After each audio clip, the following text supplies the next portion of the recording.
today's session, which is actually being supported by the publishers of Cherstin and Kidada's volumes.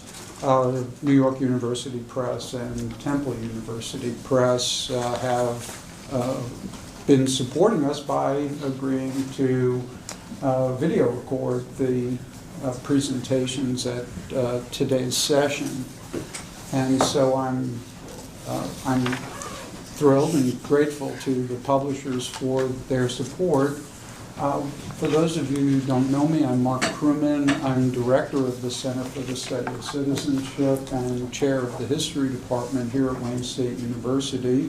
And it's usually I have to wander in the hallways, and this time I have the fun of moderating an exciting session. Today, I was looking at the program. Last night we began with a wonderful discussion of the Arab Spring and the relationship to Arab youth. And I suggested to the people who were attending that we might call this the Said Khan Conference because Said led the discussion last night, gave a paper today, and will moderate a session on Saturday. But we could easily as well call this the Cherstin Lyon Conference because not only are we discussing Cherstin's new book here today, but this afternoon she will be both moderating and presenting on a panel. So at the end of the day, we will have Cherstin and Said go mano a mano for the naming of the conference. And I apologize for those of you who don't know me for my sense of humor, but it's really quite thrilling because Cherstin had been part of a panel that had been accepted by the program committee, and she had sent me an email about how presenting at a previous conference had been an important foundation for her volume. And so we were thrilled to invite her to play an even larger role in the program this time. It's tremendously exciting for me to first, though, Williams, the History Department at Wayne State, in many respects, in its strategic planning, provided the intellectual foundation for the Center for the Study of Citizenship, as it has focused much of its hiring in areas of citizenship and governance and in urban and labor history. Stunning junior faculty that we've hired is Kidada Williams. Her new book, they left great marks on me. African American Testimonies of Racial Violence from Emancipation to World War I is a stunning new look at the issue of racial violence and the ways in which African Americans expressed their citizenship. I don't want to try to do a riff on her book or Cherstin's because the whole point is for them to talk about it this morning. But we're going to begin with Kidada's book, work which explores period in U.S. history from Emancipation to World War I, and then we're going to turn to Cherstin's volume. I believe strongly in the briefest of introductions. Cherstin's book, Prisons and Patriots, Japanese American Wartime Citizen, Civil Disobedience and Historical Memory, in a lot of ways is a wonderful parallel piece in certain ways, because it explores the way in which ordinary people understood their experience. And Cherstin is in the history department at California State San Bernardino. Maybe we'll get her here more frequently if we name the conference after her. So first it'll be Kidada be talking for about 20 minutes, and then Cherstin for another 20 minutes, and then we're going to open this up for conversation. Welcome to the conference, and buy multiple copies of the books afterward. We're going to have a book signing. So, Kidada Williams. All right, I want to thank you all for coming here this morning. I'd also like to thank Helen Callow for all of the work she did in putting together this session, and the members of the Center for the members of the Center's board for recommending it. So, we'll just get started. They broke me totally up. They took everything I had, and all my wife had. I had to come away with nothing. James Hicks, a formerly enslaved man of Mississippi, gave this statement to members of Congress in 1871. Hicks was one of several million African Americans living throughout the former slaveholding states who were working to establish authority and autonomy over their lives, which they believed was essential to their fate as a liberated people. Hicks accomplished a number of the goals that African Americans had for life after slavery. He reunited family members who had been separated by slave sales and by the chaos of the Civil War. He established an independent home and secured a sharecropping contract to work and provide for his family. Everything appeared to be going well until 1870, when a white planter named Bill Darden tried to evict Hicks from his land without allowing him to gather his portion of the crop he and his family had produced. Hicks refused to leave without his share of the crop, which prompted Darden to shoot at him to try to drive him away. Hicks fled, believing that his absence might give Darden time to calm down and be reasonable. However, in Hicks's absence, a gang of white men descended on his home, terrorized his family, destroyed his property, and threatened to kill James if he ever returned. Once he learned about the assault on his family, James Hicks snuck back to collect his wife and children and the belongings that they could carry. After the family relocated, they attempted to start anew. Yet starting over without the money that Hicks might have gained had he been able to sell the crop he produced was difficult. Recovering was made harder by the fact that Darden's posse followed Hicks to his new residence and attacked him. With the loss of the Hicks family's home, their belongings, their share of the crop, and James's physical injuries, there was little chance they would recover from the losses that they sustained. James Hicks's experience of a degree of success, white supremacist violence, and resulting physical injury and dispossession was quite common for Black Southerners as they began to lose some of the civil and political rights they gained during Reconstruction. What makes Hicks's experience stand out, however, is that he resisted the violence he endured by putting his account of what happened into the public record. He did this when he joined Black Southerners who testified to federal officials about the violence they endured and witnessed. In African Americans' efforts to advance beyond slavery, many of them collided with Southern whites who insisted on maintaining the antebellum status quo of white supremacy and Black subjugation. From Emancipation through the Civil Rights era, white Southerners used strategies for keeping Black people under white people's control that ranged from threats to Klan attacks, rapes, murders, and lynchings. As the testimonies of people like Hicks indicate, Blacks wanted to strike back at their attackers. However, many of them understood that if Black people resisted, then outraged whites could use violence. They also knew that whites who attacked or killed black people were rarely prosecuted because of white Southerners' tolerance of violence in defiance of existing laws and procedures to promote and protect white power.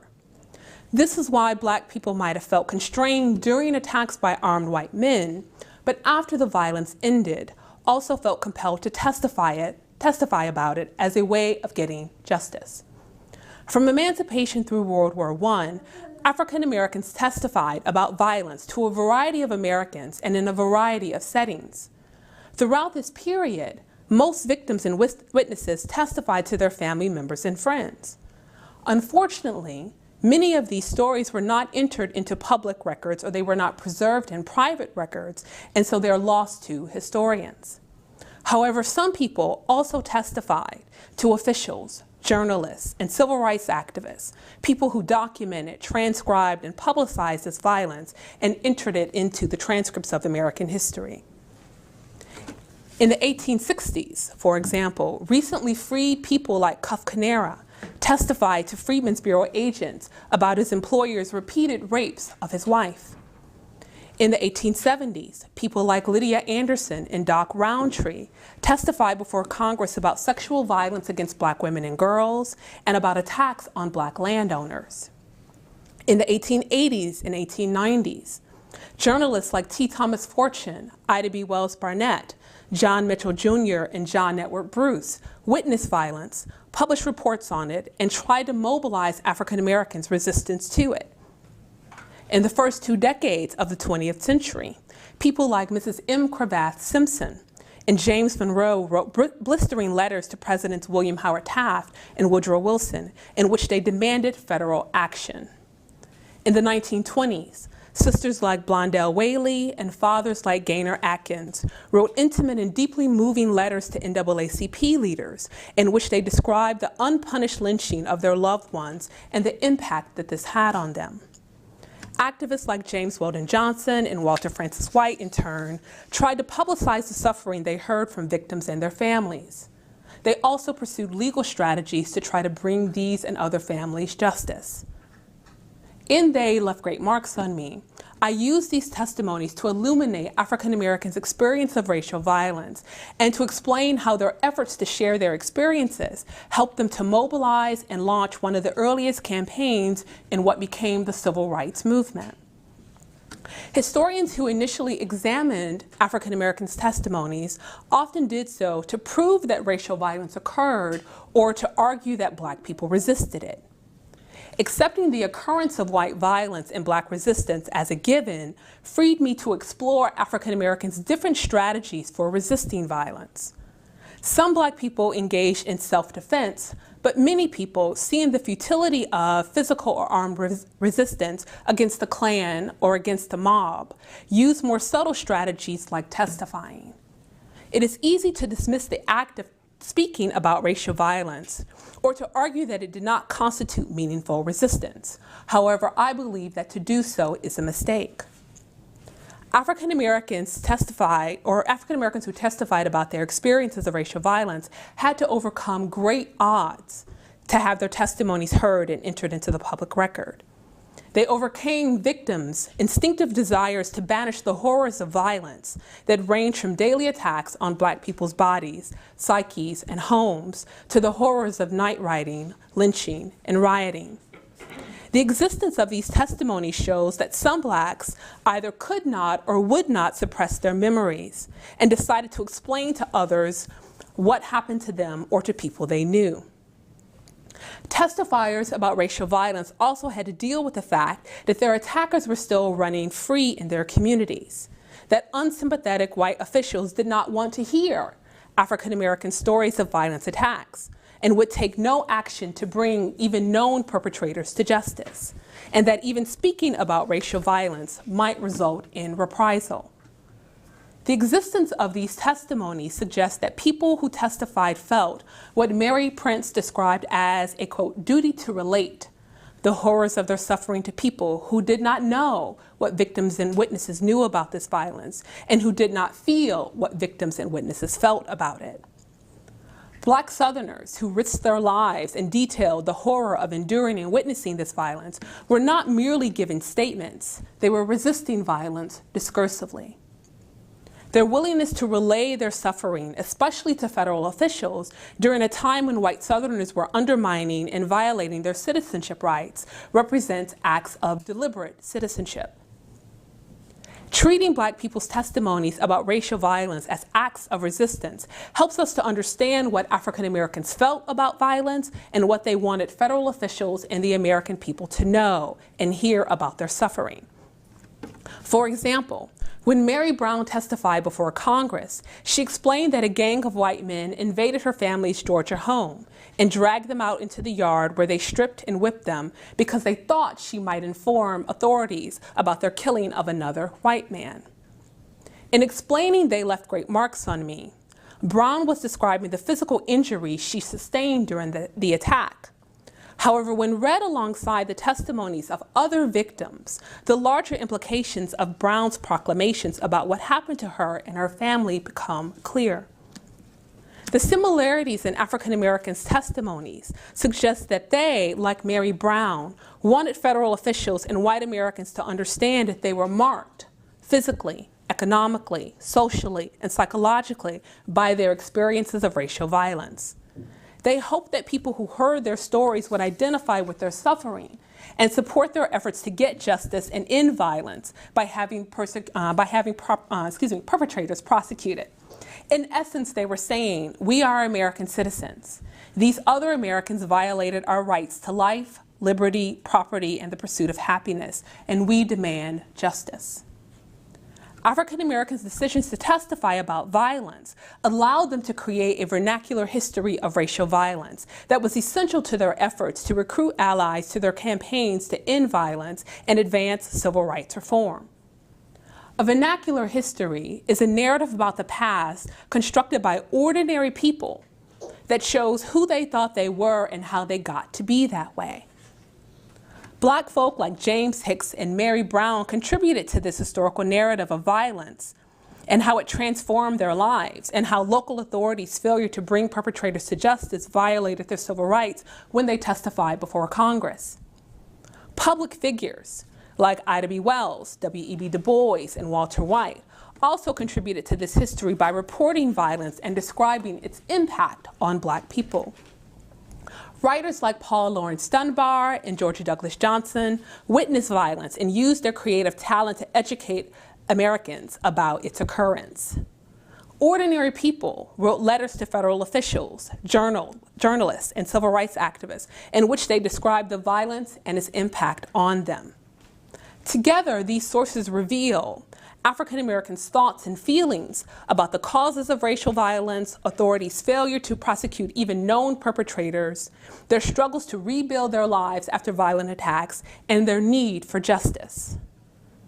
As I show in the book, African Americans shared this history, and it was the knowledge of the impact of violence that people shared and learned that helped to mobilize Blacks and progressive whites to form the anti-lynching crusades, which I argue was one of the first efforts of what became the civil rights movement.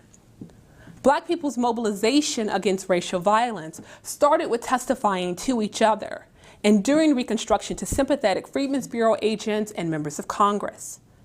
After Reconstruction, when federal officials stopped providing forums for African Americans to testify about violence, they continued to develop and circulate the vernacular history of racial violence. They continued to testify about violence to each other. They also reached out to Black journalists who used the power of the Black press to make sure that Americans knew what was happening not only as everyday violence continued, but also as lynching and racial disfranchisement and segregation emerged across the country. Together, they started to make the case for African Americans to mobilize. Public figures formed such organizations as the Afro-American League and the Afro-American Council. Black folk wrote letters to the President, the Attorney General, and even the Department of Justice, in which they testified about violence, asserted African Americans' rights to due process and equal protection, and demanded help to stop violence. Unfortunately, federal officials claimed that they could not stop violence, which they deemed to be a problem for local and state authorities to handle. Undaunted, African Americans and their allies used the vernacular history of racial violence and federal officials' seeming indifference to Black people's suffering to form the NAACP and to launch its anti-lynching crusade. James Weldon Johnson, who helped to lead the NAACP campaign, described it as, quote, the first organized, systematic, persistent, and financed effort to end lynching. This campaign, which involved publicizing lynching and lobbying citizens and members of Congress to support the passage of federal anti-lynching legislation. And one of the things that most people who are familiar with the NAACP's anti-lynching crusade don't know about the campaign is that victims and witnesses who wrote letters to the NAACP sharing information about lynching and asking for federal assistance fueled it. NAACP officials corresponded with victims and witnesses on a regular basis and turned their stories of victimization into public arguments for why Americans needed to support federal anti-lynching legislation.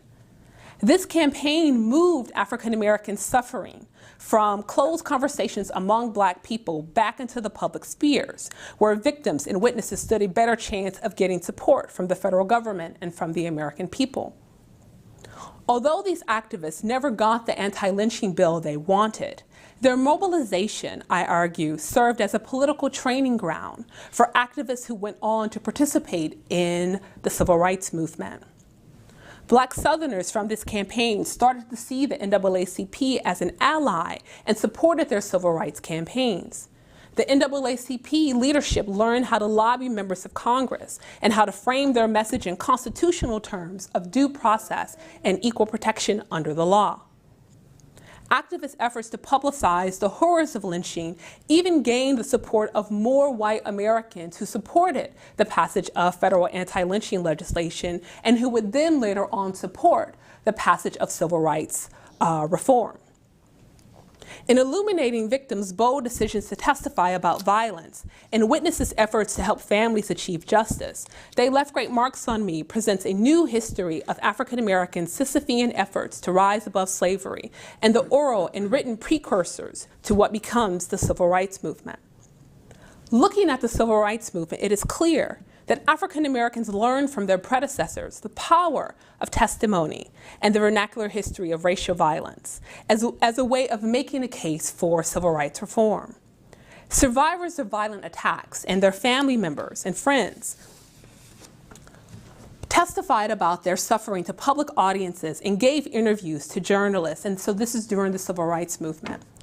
Musicians like Nina Simone infused protest songs with references to violence they endured or witnessed. Testifiers shared their sufferings at mass meetings across the nation. Indeed, in 1964, Fannie Lou Hamer testified at a hearing broadcast on national television about the intimate details of the violence she and fellow activists endured in response to their efforts to vote and organize people in the country. She concluded her testimony by asking, "Is this America, the land of the free and the home of the brave, where we have to sleep with our telephones off the hook because our lives be threatened daily, because we want to live as decent human beings in America?" What these testifiers shared was a continuing tradition of a duty to relate what only Black people victimized by racial violence knew and felt about it, and to make the nation and the world bear witness. For perhaps the first time since Reconstruction, more Americans were willing to listen, and their resounding answer to questions that activists like Hamer asked, or questions like Hamer posed, was no. African Americans used racial violence against violent whites during the civil rights era. Activists and their allies captured on film snarling, truculent whites who attacked Blacks, and they used the media to represent racial violence and the ethos tolerating it as fundamentally un-American. The nation and the world were watching during the civil rights movement, and its citizens could not help but to see, hear, and know the wrongs that African Americans suffered. The miasma of white supremacy that hung over the civil rights movement that hung over the United States continued to linger, but it began to dissipate as more Americans joined civil rights activists in testifying about racial violence and insisting that the nation uphold its legal and moral principles. So thank you. Great, well, thank you. As Mark said, I came here to this very conference 2 years ago, and part of the justification for getting an extension with my press, Temple University Press, to do more revisions before my manuscript was done, was that I needed to come to this conference first to test out some concepts that I was going to be using in my book that had become quite controversial as I started to speak about them with colleagues. And I really wanted the confidence of testing them out here first before I put them into the book. It worked well. I received plenty of feedback supporting what I planned to do, and so I went ahead with those revisions to the book and published.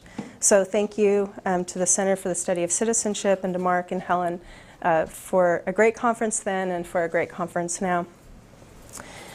I titled my presentation today, Lessons in Citizenship, because that's really what I learned from doing research on my test case about civil disobedience and citizenship. I became aware of the topic that I wrote about when I was invited to do oral histories with Japanese Americans who were coming for a ribbon-cutting ceremony and a renaming of what had been a prison up in the mountains above Tucson, Arizona. This was a prison that held federal prisoners who were honor prisoners, but it also held someone by the name of Gordon Hirabayashi, who was very well known for taking his test case against Japanese American internment all the way to the Supreme Court level. This is the picture of the ribbon-cutting ceremony and the renaming of the site. I was able to interview both Gordon Hirabayashi and other Japanese Americans who were also imprisoned in Tucson for violating the draft in 1999 and then again in 2001. And here you see a picture of, and is there some way we can dim the lights just that are right above the screen? That's perfect, thank you. Here you see the group of not only draft resistors, but Gordon Hirabayashi, who is right here. Nisei draft resistors here, and Roger Nasevema, who was the last living Hopi draft resistor who was able to come to this particular event. And this occurred 3 years later when the kiosk interpreting their story and the history of the prison was unveiled by the forest. Excuse me while I get some water. So in interviewing these individuals, I wanted to know several things. First of all, when I was introduced to the topic, I was a PhD student in the history department at the University of Arizona. And I was told in a seminar room, not unlike this, that Japanese Americans were coming back to Tucson, that they were in internment camps during World War II, and that while they were in the internment camps, they had been receiving draft notifications.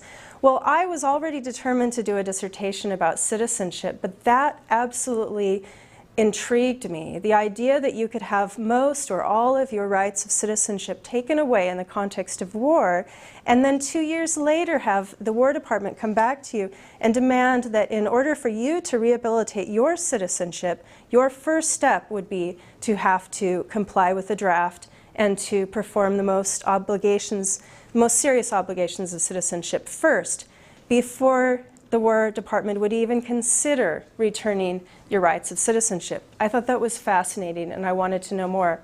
I also wanted to know why it was that average, ordinary farm boys would consider resisting in such an incredibly courageous way. This is before the Civil Rights Movement. Of course, on this side of the Civil Rights Movement, I think a lot of us would say, of course, resist, refuse. But during World War II, that wasn't as common, and I wanted to know why. What I came up with was that people had learned different lessons in citizenship as they were growing up, and that people's age, their generation, and the historic context within which they came of age had a strong effect on how they responded to their suspension of rights during World War II. So I'm going to explain that to you.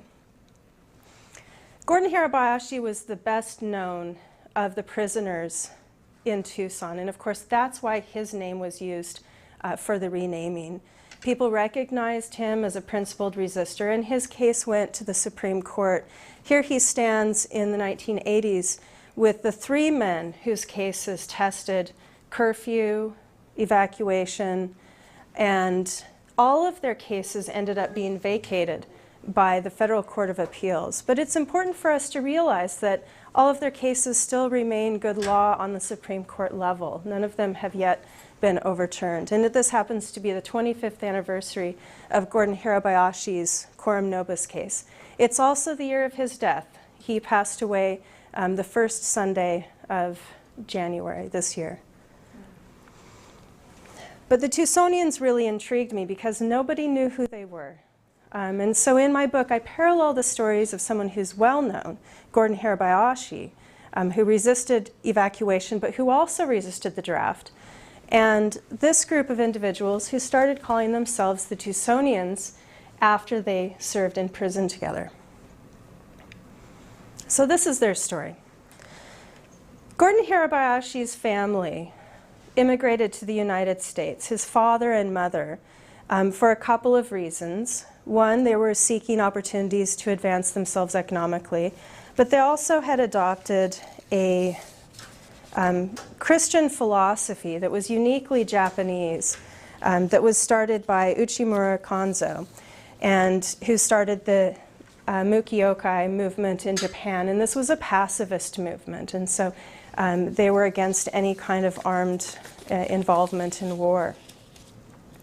When they arrived in Thomas, Washington, the family had to find a way to get around alien land laws that had been written into the Washington State Constitution in 1889. Most people think of California passing the first anti-alien land law in 1913, but the state of Washington already had this clause in their Constitution in 1889.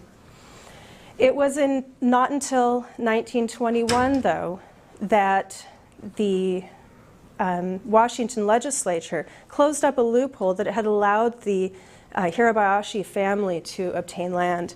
They had obtained land by creating a stock company, the White River Garden Stock Company, and by purchasing stock within that company and buying the land through a white intermediary.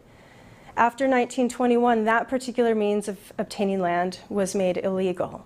And so what the family did in haste was to transfer those stocks over to a child, one of the US-born children of the families.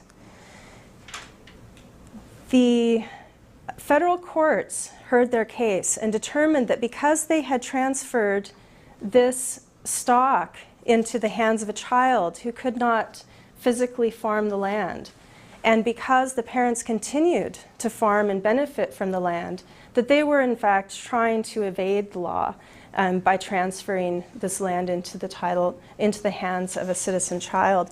And therefore, the land was escheated back to the state, and for the rest of their tenure on the land, the Hirabayashi family had to rent the land back from the state of Washington. From this experience, Gordon Hirabayashi's parents learned some pretty important lessons in citizenship. They immigrated to the country before stronger restrictions were put in place, but they were aware that they were racially barred from citizenship. They could never become US citizens. And even when they tried to comply with the law and transfer land ownership into the hands of a citizen child, they were prevented from being able to successfully do so because even the child had limits upon her rights as a US citizen. Gordon Hirabayashi learned different lessons, though. He was attending school in the 1920s. This is a picture of him with his classmates.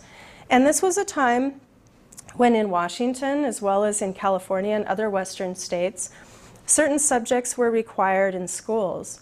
Those subjects included citizenship and patriotism. And legislated within the school system was that teachers would teach their children equality of citizenship. In one comical situation in California, Joe Norikani said that he and some friends were having some pretty normal interactions at what they called the Oriental School. One Chinese child called a Japanese child a Jap. The Japanese student turned around and called the Chinese child a chink, and they got into a fight. The principal came and broke it up and said, "Enough with all of that. You're all 100% Americans." Well, Joe Norikani's friend said, "How is that so? Why are we attending this school if we're all 100% Americans, while the white kids go to the school down the street with a new auditorium and new buses?" The principal said, "Enough with that. No more questions. Give that boy an F in deportment," which is another name for the category of citizenship. Joe Norikani never could figure out why his friend received an F in citizenship for asking such an obvious question. But Gordon Hirabayashi and Joe Norikani all grew up in this school system where they were taught their citizenship was equal, even though they saw social discrimination all around them. They also grew up in a time when they learned their rights were the most important. They had few obligations as children, but the rights of citizenship was what they learned as children. The right to attend school and the right to become 100% Americans. By contrast, Frank Sakamoto, excuse me, that's a typo, James Sakamoto, was coming of age in the 1920s when the House Committee was investigating the problem of immigration.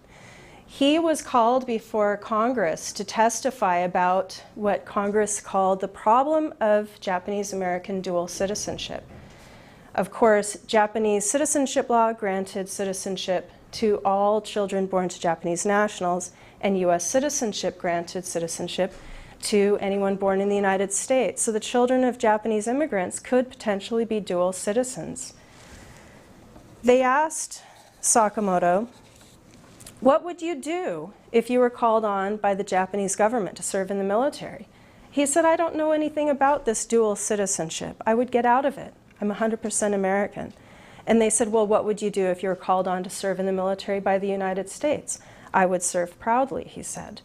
This represents the first generation to come of age and their experiences having to defend their citizenship by declaring their willingness to go into battle. And that became very important in 1944 when Japanese Americans were faced with the question of whether or not they should respond to the draft positively or with resistance.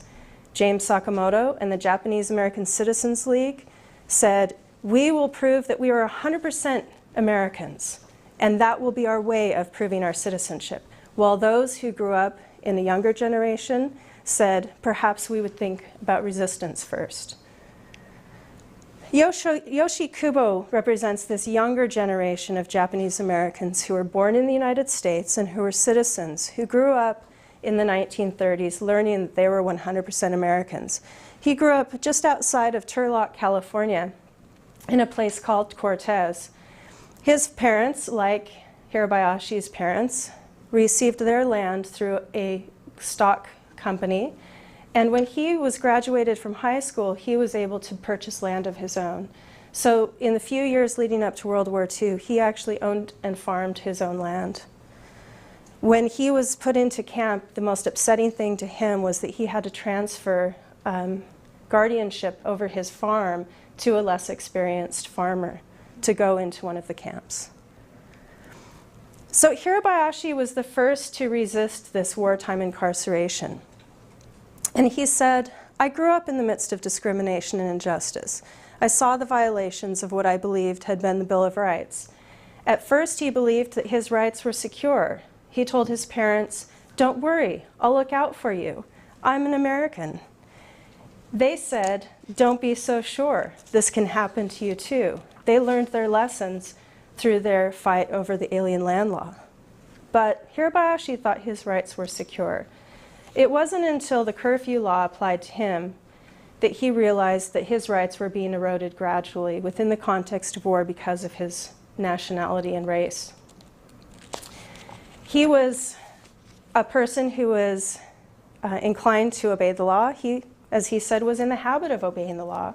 And so when the curfew law applied to him, he obeyed. He had lots of friends at the University of Washington as a student who would help him. They would say, Gordon Hirabayashi, Gordon, it's almost 8 o'clock, you'd better get home. And he would say, okay. So he would hurry on home.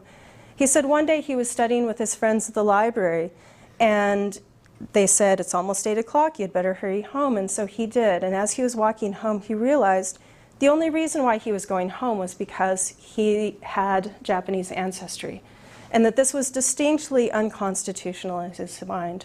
And he said to obey the law was to uphold the law, which was to support the law. And he said, I can't do that. And so he turned around and went back to the library, and his friend said, what are you doing here? And he said, I'm not doing that anymore. And so he continued to live freely for the next couple of months.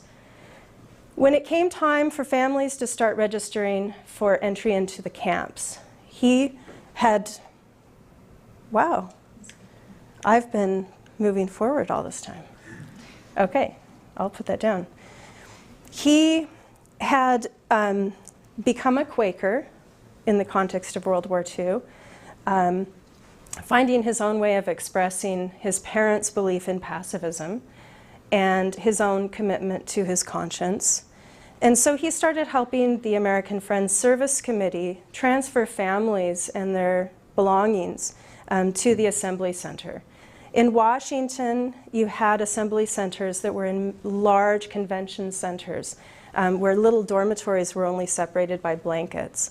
In other places in California, you have the cases of places like Tanforan and Santa Anita, these racetracks, where the horse stalls were quickly whitewashed and barely swept out to make apartments for families. So two very different circumstances, but both very inhumane and humiliating for those who were thrust into that kind of living condition.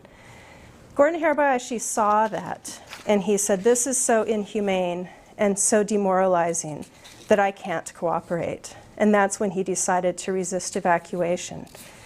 He wrote in a statement that he turned into the FBI, this is why I refused to register for evacuation. He said, this order for the mass evacuation of all persons of Japanese descent denies them the right to live. It forces thousands of energetic, law-abiding individuals to exist in a miserable psychological and a horrible physical atmosphere. This order limits almost all full extent of the creative expressions of those subjected. It kills the desire for a higher life. Hope for the future is exterminated. Human personalities are poisoned. The very qualities which are essential to a peaceful, creative community are being thrown out and abused. Over 60% of American citizens, yet they are denied on a wholesale scale, without due process of law, the civil liberties which are theirs. He said, it's under these circumstances that I cannot cooperate with the law. And so he refused and turned himself into the FBI rather than be admitted into one of the relocation centers and later one of the camps.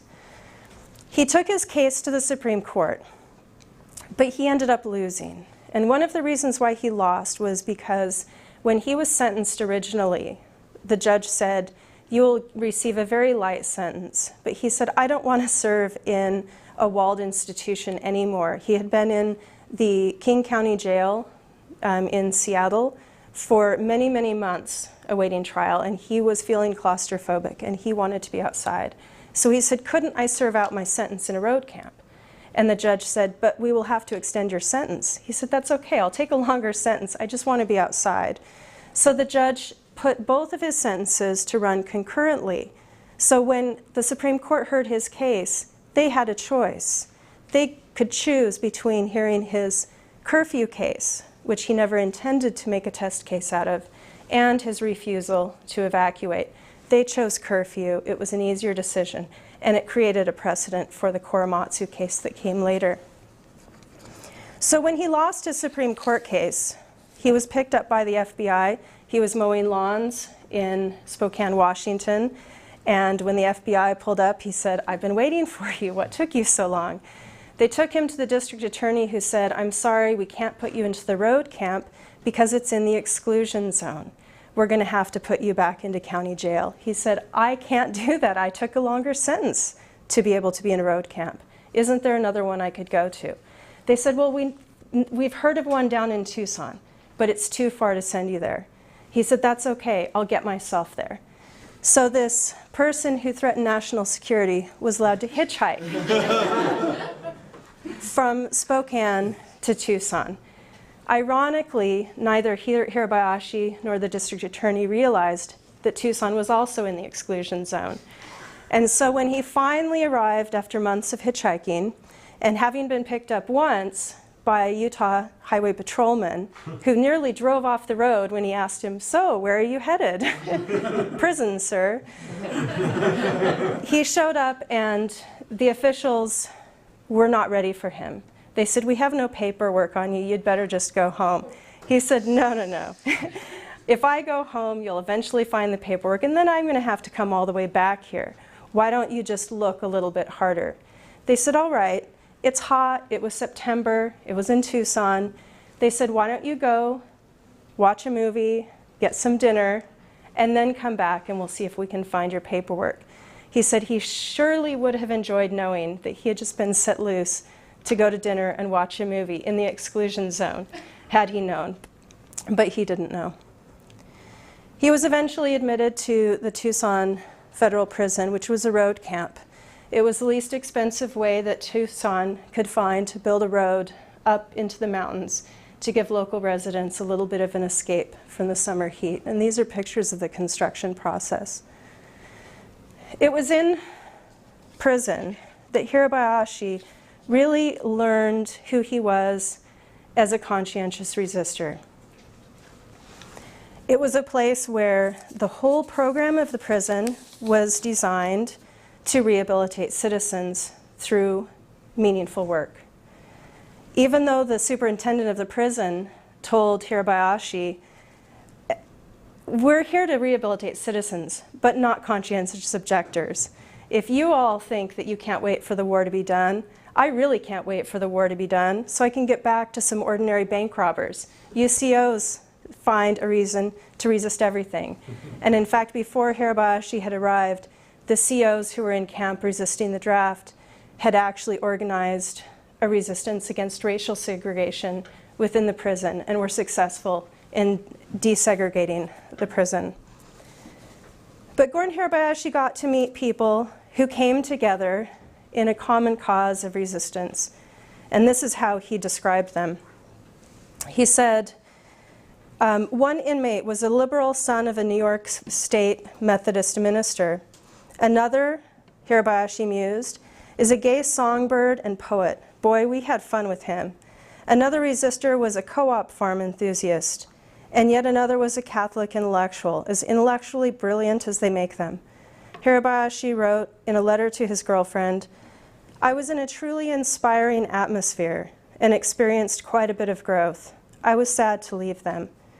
While he was in prison, he made lifelong friends, and he became committed, even more so than before, to his path of passive civil disobedience.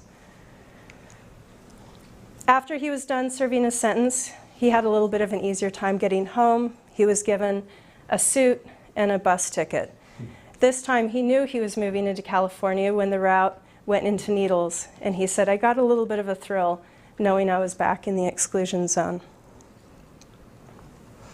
By contrast, the Tucsonians were still in a camp that looked much like this. This is Topaz in Utah, where the conditions were terrible, where the food was sometimes barely edible, where the dust storms made it so difficult that sometimes people couldn't move around the camps, and dust was in everything, from food to clothing and bedding.